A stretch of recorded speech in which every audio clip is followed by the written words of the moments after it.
Hello my friends, this is short how-to video about disassembling of my knife. This screw should be unscrewed.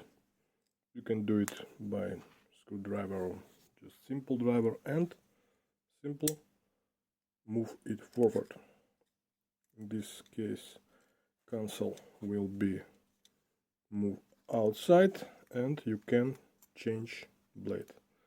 The same way you can put this blade back and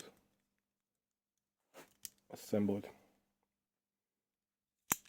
It works without screw, but better to lock it on place.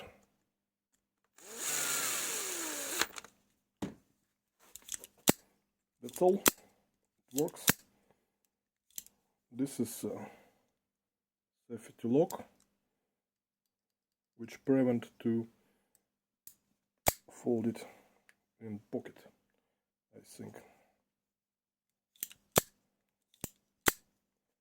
So that's all. See you